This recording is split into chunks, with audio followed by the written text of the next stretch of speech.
مردہ والا آ جائے. اب آ جائے مردہ والا. مسئلہ یہ ہے, اس پہ میرا کلپ چڑھ چکا ہے یوٹیوب کے اوپر. کیا وفات النبی صلی اللہ علیہ وآلہ وسلم بولنا گستاخی ہے؟ میرا خیال ہے 40,000 سے زیادہ لوگ ایک دن کے اندر دیکھ چکے ہیں اس یوٹیوب پہ اس ویڈیو کو, مور دین 40,000. ایک ایک چیز میں نے قرآن پاک سے 3 حوالے دیے ہیں, بخاری سے 5 حوالے دیے ہیں کہ صحابہ کرام نبی علیہ السلام کے لیے موت کا لفظ, وفات کا لفظ, خرج من الدنیا, فارق الدنیا, یہ سارے لفظ عام صحابی نہیں, حضرت ابو بکر, حضرت عمر, حضرت عائشہ, یہ لوگ بولنے والے تھے. قرآن پاک میں الفاظ موجود ہوئے ہیں. رہا یہ کہ یہ کہنا کہ نبی علیہ السلام مردہ ہیں, یہ الفاظ مناسب نہیں ہے.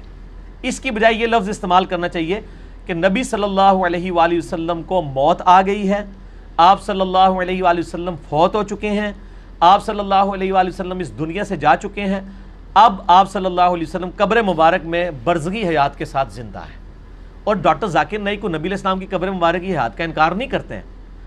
مجھے بتائیں, آپ نے ایمانداری سے بتانا ہے, کیا یہ لفظ اس طریقے سے کہ ڈاکٹر ذاکر نائک نے مینشن کیا ہو کہ نبی مردہ ہیں, نعوذ باللہ, مجھے کسی ویڈیو میں نہیں ملا. جھوٹ بول رہے ہیں یہ. وہ یہ کہنا چاہ رہے ہیں کہ ڈاکٹر ذاکر نائک نبی علیہ السلام کو فوت شدہ مانتے ہیں. تو سر فوت شدہ تو صحیح مان رہے ہیں نا, نبی علیہ السلام کا جنازہ ہوا ہے نا, میرا کلپ چڑھا, یہ بھی جھوٹ بولا ہوا ہے. میں نے 5 حدیث کی کتابوں سے ثابت کیا نبی علیہ السلام کا جنازہ ہوا. ٹھیک ہے جی, نبی علیہ السلام کو غسل دیا مولا علی علیہ السلام نے, آپ کو کفن دیا گیا, آپ کو دفنایا گیا, آپ کی قبر مبارک موجود ہے, تو وفات تو ہوئی ہے. رہا وہ جو قرآن میں ہے وَلَا تَقُولُوا لِمَن يُقْتَلُ فِي سَبِيلِ اللَّهِ أَمْوَاتٌ, جی ہاں یہ بہت کہ جو اللہ کی راہ میں مارے جائیں انہیں مت کہو کہ وہ مردہ ہیں. اموات کا لفظ ہے نا, بالکل مت کہو. دوسری جگہ قرآن خود کہہ رہا ہے کل نفس ذائقۃ الموت. اچھا, خود قرآن کہہ رہا ہے نبی علیہ السلام کے بارے میں وما محمد الا رسول قد خلت من قبلہ الرسل افئن مات. موت کا لفظ نبی علیہ السلام کے لیے خود استعمال کر رہا ہے اللہ تعالیٰ. او قتل, یا قتل ہو جائیں, شہید کا لفظ بھی نہیں. یا میرا کلپ دیکھ لیں, میں نے ان کے 14 طبق نہیں 28 طبق روشن کر دیے, بلکہ 1400 طبق روشن کر دیے. 1400 سال میں اگر کہیں تھے نا طبق ان کے. میری بات مکمل ہونے دیں, بیچ میں نہ ٹوکا کریں, کیونکہ میں خبریں نہیں پڑھ رہا ہوتا.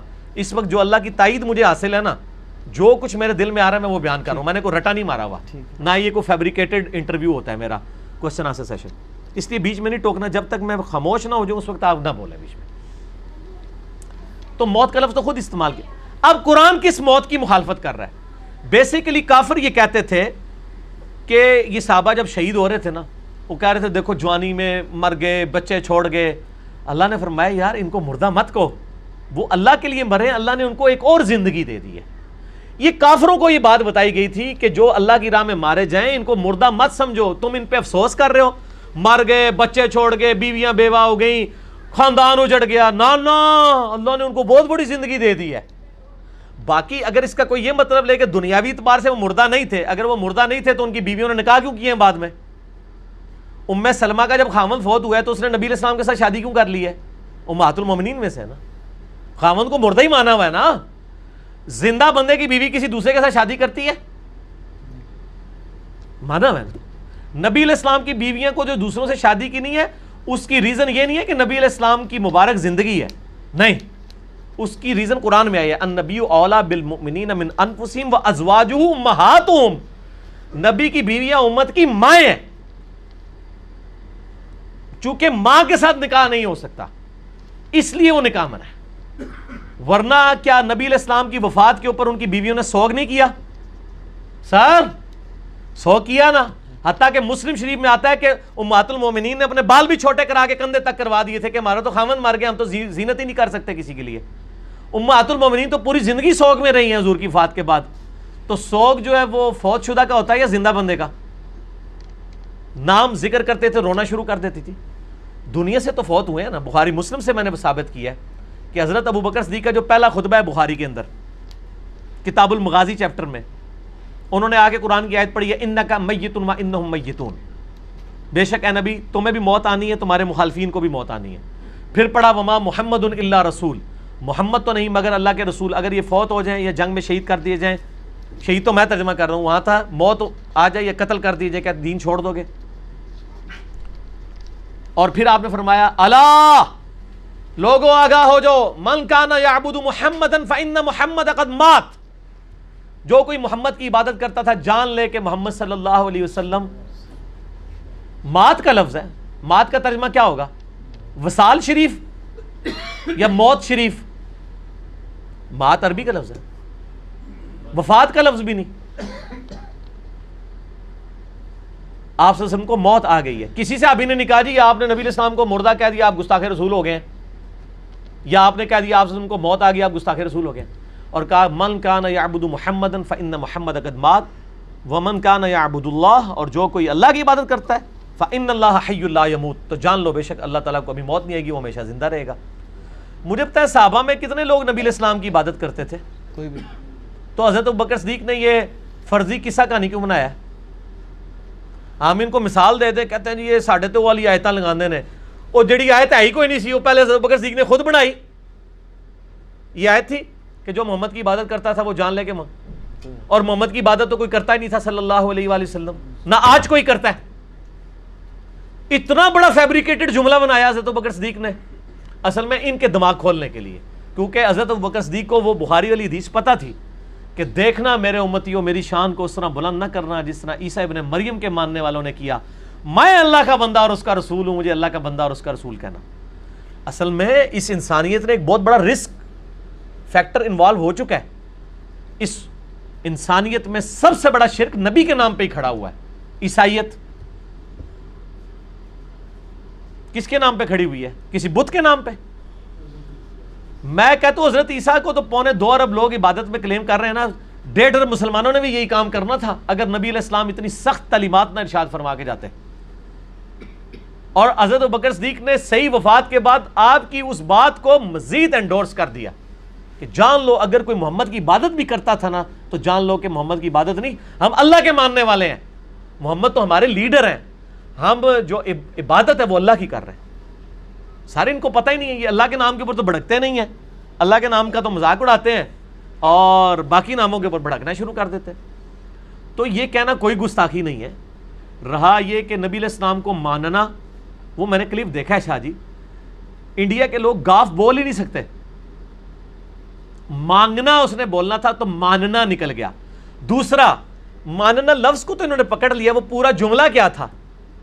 جملہ بتا رہا ہے کہ مانگنا بولا یا ماننا بولا ہے، جملہ خود بتا دے گا. وہ جملہ یوں ہے، انہوں نے کہا سادھو سنت لوگوں کو تو چھوڑ دو، آج کی ڈیٹ میں وہ بات ہو رہی تھی کیا قبروں سے جا کے مانگ سکتے ہیں؟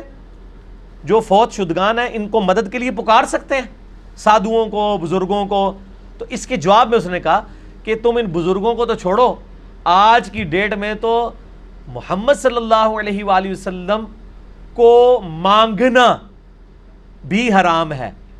وہ کو بھی پریپوزیشن بھی غلط لگا دی، سے مانگنا کہنا چاہیے تھا، لیکن وہ جملہ بتا رہا ہے کہ پریپوزیشن اس قسم کی تو کئی یہ غلطیاں مطلب سلیپ آف ٹنگ کی وجہ سے ہو جائے. صحیح مسلم میں حدیث نہیں ہے، ہاں اس پہ ڈٹا رہنا غلط ہے. صحیح مسلم میں حدیث نہیں ہے کہ تیرے رب کو توبہ کرنے والے شخص پہ ویسا ہی پیار آتا ہے جیسا کہ کوئی شخص کسی ریگستان میں ہو اور اس کا سارا ساز و سامان اس کے اونٹ پہ لدا ہو، اچانک وہ اونٹ غائب ہو جائے، پھر وہ بیٹھ کے موت کا انتظار کرنا شروع کر دے کہ اب تو دور دور تک تو ریگستان ہے، مجھے پانی اور روٹی نہیں ملے گی. اس کی آنکھ لگ جائے، اچانک کھلے، پھر اونٹ سامنے ہو اور وہ اتنا خوش ہو کہ اے اللہ میں تیرا بندہ تو میرا رب، یہ وہ کہنا چاہے لیکن زبان لڑکھڑا جائے اور الٹ الفاظ نکل جائیں کہ اے اللہ تو میرا بندہ میں تیرا رب، یعنی اس کی خوشی کی انتہا نہ رہے، اس کی زبان لڑکھڑا جائے. اس شخص سے زیادہ اللہ کو خوشی ہوتی ہے جب کوئی شخص اللہ کی طرف توبہ کرتا ہے. سبحان اللہ. اللہ تعالیٰ تو ہم تو مائل و کرم ہے. یہ مثال آپ صلی اللہ علیہ وسلم نے بیان کی زبان کے لڑکھڑانے کی، لیکن اس کی دلیل کے اوپر جو صوفیاء کے شطیحات ہیں نا، جو یہ کہتے ہیں صوفیاء نے بھی جو بولے ہیں نا وہ سارے گستاخانہ جملے، وہ نبی علیہ السلام کے بارے میں نہیں بولے ہوئے ہیں، صرف وہ صحابہ کے بارے میں بھی بولے، اللہ کے بارے میں بھی بولے، سب کے بارے میں بھی، اور بار بار بولے اور کتابوں میں بھی بار بار چھاپے. ایک بار کسی کا نکل جانا اور ہے. مثلا میری زبان سے نکل گیا، جس طرح نکل گیا وہ دجال کی بجائے کافر نکل گیا، تو مجھے ایک بندے نے توجہ دلائی کہ آپ نے کافر کہنا تھا، میں کہوں میں نے ٹھیک ہے، میں ہن بھی کہاں گا، دوبارہ کہاں گا. حالانکہ یہاں تو پھر بھی کوئی مسئلہ نہیں، دونوں کا مطلب ہی ایک ہی ہے، لیکن ایک بندے سے زبان کی لغزش کی وجہ سے نکل گیا تو میرا بندہ میں تیرا رب، اور آپ اس کو کہتے ہیں میرے بھائی آپ نے غلط کہہ دیا، وہ کہے گا مجھے تو پتہ نہیں چلا، اچھا میں اب دوبارہ ریپیٹ کرتا ہوں، وہ یہ تو نہیں کہے گا میں دوبارہ بار بار ریپیٹ کروں گا، ایسے تو نہیں کرے گا نا۔ تو ڈاکٹر ذاکر نائک کو جب یہ پوائنٹ آؤٹ کیا گیا، اس نے ریٹن میں یہ جمع کروایا، سرکار لوکل تھانے میں اس نے ریٹن میں جمع کروایا کہ میں نے یہ بولنا تھا، یہ نکل گیا، لیکن یہ لوگ معاف کرنے کے لیے تیار نہیں ہیں، اور دوسری طرف ان کے بزرگوں کی گستاخانہ عبارتیں یہ خود چھاپ رہے ہیں، ہم نے ہائی لائٹ بھی کر دی ہیں، ان کی پرنٹنگ بند نہیں کر رہے ہیں، اپنی منجی سارے ڈنڈا کو نہیں وہ پھیردا، چوتھے ملے بڑے ہوئے ہیں چیلنجنگ کر دینے ہو، ساڑھے نل چار کر لو، یہ کر لو وہ کر لو۔ میں کہتا ہوں آپ چیلنج کریں اپنے ان بزرگوں کی کتابوں کو چھاپنے والوں کو جن میں گستاخانہ عبارتیں، آپ دوسرے محلے میں بیٹھے ہیں ان کو چیلنج نہ کریں، غلطی علمی طریقے سے ہائی لائٹ کریں۔ ڈاکٹر ذاکر نائک نے جو یہ مانگنے کا لفظ تھا وہ ماننا نہیں، اس نے بولا تھا مانگنا کہا تھا۔ تو نبی علیہ السلام سے آج کی ڈیٹ میں مانگنا، آپ صلی اللہ علیہ وآلہ وسلم کو مدد کے لیے پکارنا، اس نے کیا کہا تھا؟ حرام ہے ڈاکٹر ذاکر نائک نے۔ میں کہتا ہوں یہ نبی علیہ السلام کی گستاخی ہے، اصل میں اس کو الفاظ کا چناؤ نہیں آتا، اب میں جو لفظ کر رہا ہوں نا یہ صحیح جا کے فٹ ہوگا، آرام کی وجہ سے تو وہ آپ کو پتہ ہے توحید کے نام سے ہی ان کو چیڑا ہے اس پارٹی کو، کہتے ہیں دیکھ لو نبی کا گستاخ ہو گیا ہے۔ ہم آپ کو بتاتے ہیں آپ نبی علیہ السلام کے گستاخ ہیں جو نبی علیہ السلام سے آپ مانگ رہے ہیں، حالانکہ ہمارے نبی علیہ السلام ہمیں یہ تعلیم دے کے گئے ہیں کہ ہر مشکل اور پریشانی میں اللہ سے مانگنا ہے۔ آپ نبی علیہ السلام سے مانگ کر رسول اللہ کے بہت بڑے گستاخ بن رہے ہیں، کیونکہ آپ کی تعلیمات کے خلاف ہے۔ آپ نے کہیں تعلیم فرمایا کہ میری قبر مبارک پہ آ کے مجھ سے مانگ لینا؟ صحیح بخاری میں 1010 نمبر حدیث ہے۔ نبی علیہ السلام کی وفات کے بعد حضرت عمر کے دور میں جب قحط پڑ گیا، سیدنا عمر نے دعا کی، انا کننا نتوسل الیک، اے اللہ، اے بخاری شریف، یہ دکھانے کی نہیں دکھانی نہیں ہے، سر میں بتا رہا ہوں یہ پڑھی ہوئی نہیں ہے، پڑھی ہوئی ہے۔ اب میں اس میں سے وہ بخاری شریف چونکہ میرے سامنے ہے، میں 1010 نمبر حدیث کھول بھی لیتا ہوں کہ حضرت عمر کا کیا عقیدہ ہے کہ آج کی ڈیٹ میں نبی علیہ السلام سے مانگنا چاہیے کہ نہیں مانگنا چاہیے۔ ہاں جی، اللہم انا کننا نتوسل الیک بنبینا صلی اللہ علیہ وآلہ وسلم۔ قحط پڑ گیا، حضرت عمر نبی علیہ السلام کے چچا عباس ابن عبد المطلب کو لے کے نکلے اور کہا اے اللہ جب تک تیرے نبی ہم میں موجود تھے پہلے ہم ان کو تیری بارگاہ میں توسل کے طور پر پیش کرتے تھے، اور توسل کا مطلب کیا کہ ان کی دعا کی برکت سے بارش نازل ہوتی تھی۔ فتسقینا، تو ہم پہ بارش برسا دیا کرتا تھا۔ وَإِنَّا نَتَوَسَّلُ إِلَيْكَ بِعَمِّ نَبِيِّنَا، اب ہم نبی صلی اللہ علیہ وآلہ وسلم کے چچا کو توسل کے طور پر لے کے آئے ہیں، حضرت عباس کو ساتھ لے کے گئے تھے۔ فسقنا، پس ہم پہ بارش نازل فرما۔ قال، حضرت انس ابن مالک کہتے ہیں فیسقون، تو ان کے اوپر بارش نازل ہو جایا کرتی تھی۔ حضرت عمر کو پتہ کیا چاہیے تھا؟ وہ یہ کہتے کہ اے اللہ جب تک تیرے نبی ہم میں موجود تھے ہم ان کو لاتے تھے، اب ہم نبی علیہ السلام کی قبر مبارک پہ آئے ہیں، یا رسول اللہ صلی اللہ علیہ وآلہ وسلم جب تک آپ قبر مبارک سے باہر تھے آپ ہمارے لیے دعا کرتے تھے، اب ہم آپ کو قبر پہ پکارتے ہیں، آپ اللہ کے حضور ہمارے لیے دعا کریں تاکہ اللہ تعالیٰ ہم پہ بارش نازل فرمائے۔ یہ جو فارمولہ آج ایک خاص پارٹی نے، ایک فرقے نے اپنی پبلک کو سکھایا ہوا ہے، حضرت عمر کو یہ فارمولہ نہیں آتا تھا۔ حالانکہ حضرت عمر وہ صحابی ہیں کہ بخاری مسلم میں آتا ہے صلح حدیبیہ کے موقع پر جب پانی کم پڑ گیا اور ساری طرف سے وہ ایک پیالہ جمع کیا گیا تو حضرت عمر ہی وہ تھے جنہوں نے نبی علیہ السلام سے کہا تھا یا رسول اللہ اپنے مبارک ہاتھ اس میں ڈالیں تاکہ اس سے چشمے جاری ہوں۔ نبی علیہ السلام نے ایک پیالے میں ہاتھ ڈالا، جابر بن عبداللہ کہتے ہیں 1500 صحابہ نے پانی پیا، جانوروں کو پلایا، سٹور کر لیا، اور اللہ کی قسم ہم 1,00,000 بھی ہوتے تو وہ پانی اس سے بھی زیادہ تھا۔ حضرت عمر یہ کام کروا چکے تھے، تو میرا خیال ہے سب سے بیسٹ پرسنالٹی تھی حضرت عمر کہ وہ ایک پیالہ اٹھاتے، قبر رسول پہ جاتے اور کہتے یا رسول اللہ اپنا ہاتھ مبارک باہر نکالیں، اس پیالے میں رکھ دیں، امت کو سیراب کر دیں۔ یہ لا کے جعلی روایتیں مصنف ابن ابی شیبہ سے، ایک بدو آ گیا، عرابی آ گیا، اس میں عامش مدلس عن سے روایت کر رہا ہے، وہ جعلی روایتیں ایک دور کی کتابوں سے پیش کر رہے ہیں، اور خلیفہ راشد کا عمل صحیح بخاری کے اندر موجود ہے جو پوری امت کو عقیدہ بتا رہا ہے، وہ لیتے ہی نہیں ہے۔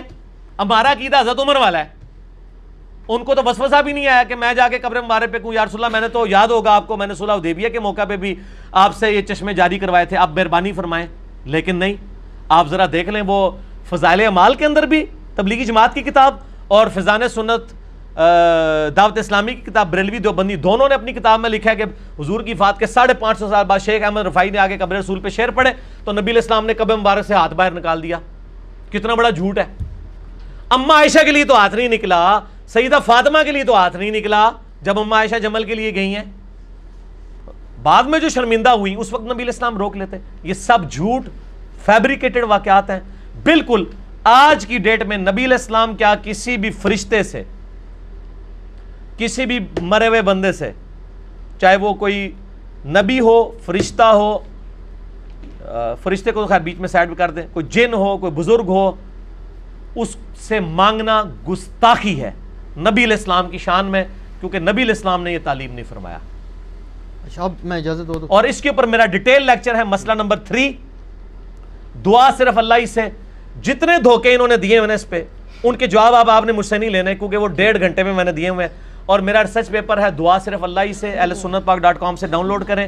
اور اسی کی ایکسٹینشن ہے وسیلہ اور توسل کے صحیح احکام و مسائل. وسیلے کو ہم بھی مانتے ہیں لیکن آپ والا وسیلہ نہیں، حضرت عمر والا وسیلہ جو انہوں نے بتایا وسیلے کا مطلب کیا ہے. آج اللہ کے نبی دنیا میں موجود ہوں، ہم کسی کے پاس اپنا مسئلہ نہیں لے جائیں گے، ڈائریکٹ نبی علیہ السلام کے پاس لے کے جائیں گے. لیکن نبی علیہ السلام کی وفات کے بعد سقیفہ بنی ساعدہ میں اختلاف ہوا، حضرت علی نے 6 مہینے تک بیعت نہیں کی ہے، حضرت ابوبکر نے اپنا مقدمہ قبر رسول پہ پیش نہیں کیا. 6 مہینے تک تو اختلاف رہا ہے نا. اختلاف کیوں رہا ہے؟ 1 منٹ میں حل ہو سکتا تھا، قبر رسول پہ جا کے فیصلہ کروا لیتے.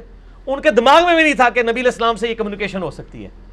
حضرت فاطمہ فدق کا مسئلہ ہوا، یہ کہتے ہیں جو قبر رسول پہ جا کے کہتی، نبی علیہ السلام ایک آواز دیتے، کسی کی جرت نہیں تھی بات کر سکتا.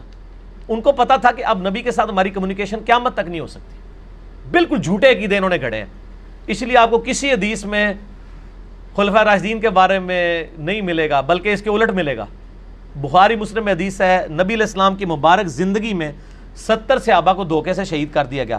وہ جب شہید ہونے لگے انہوں نے کہا اے اللہ ہمارے نبی کو ہمارے حال کی خبر کر دینا کہ ہم نے تیرا دین نہیں چھوڑا. اور نبی علیہ السلام وہاں بیٹھے ہوئے اشک آنکھوں سے جاری ہیں، آپ کو اللہ تعالیٰ نے مطلع کر دیا. انہوں نے کہا یا رسول اللہ آپ دیکھ لیں ہم آپ کے امتی آپ کا دین نہیں چھوڑ کے جا رہے. کہا اے اللہ ہمارے نبی کو ہمارے حال کی خبر کر دینا. نبی علیہ السلام جب دنیا میں موجود تھے اس وقت صحابہ کا عقیدہ یہ تھا اتنی دور سے ہم اپنی بات نہیں پہنچا سکتے، اللہ کے ذریعے پہنچا سکتے ہیں. اور آج بھی مسلمان کا یہ عقیدہ ہے. ہم درود شریف کیا پڑھتے ہیں؟ اللہم صلی علی محمد. ٹھیک ہو گیا جی. اچھا علی بھائی اس میں اب یہ ہے کہ یہ تو آپ بھی ماشاءاللہ فرما چکے ہیں اپنے لیکچر میں بھی کہ دیوبندی بریلوی اہل حدیث شیعہ ساروں کا اس پہ اتفاق ہے کہ رسول پاک صلی اللہ علیہ وسلم کو زندہ مانتے ہیں قبر مبارک میں آخرت کی زندگی کے ساتھ. تو اس میں یہ ہے کہ جو پھر ممتی لوگ ہیں وہ تو اس بات کی ان کی بات تو ایک لحاظ سے یہ ہے نا کہ چلو جیسے آپ نے فرمایا کہ بھی وہ کم از کم جیسے بازیوں کے معاملے میں آپ نے کہا کہ بھی ان کا موقف ایک ہے. اب ان کی مجھے سمجھ نہیں آتی کہ رسول پاک صلی اللہ علیہ وسلم کی حیات کے بھی قائل ہیں لیکن کسی لحاظ سے اس حیات کا کوئی مقصد بھی نہیں بتا رہے. کون مماتی؟ جو اہل حدیث حضرات ہیں. چلو دوسرے تو مانتے ہیں نا جی ہمیں ان کے وسیلے سے رزق مل رہا ہے، وہ سن رہے ہیں اور جناب اسی وجہ سے ان کو پکارتے بھی ہیں مدد کے لیے کہ ان کا موقف ہے کہ وہ زندہ ہیں اور ہمیں اس کا شعور نہیں ہے، لیکن چلو وہ زندہ تو ہے نا. لیکن اہل حدیث کا سمجھ نہیں آتا کہ یہ زندہ بھی مانتے ہیں اور کسی حوالے سے کوئی یعنی کہ ان کو پکارنا بھی جائز نہیں مانتے. پکارنا اس لیے نہیں جائز مانتے نا کہ نبی علیہ السلام کی گستاخی ہے مدد کے لیے پکارنا. پکارتے تو ہیں، خالی پکارنا تو ٹھیک ہے، نماز میں نہیں پڑھتے السلام علیکم ایھا النبی، اے نبی آپ پہ سلام اور رحمتیں ہوں برکتیں ہوں.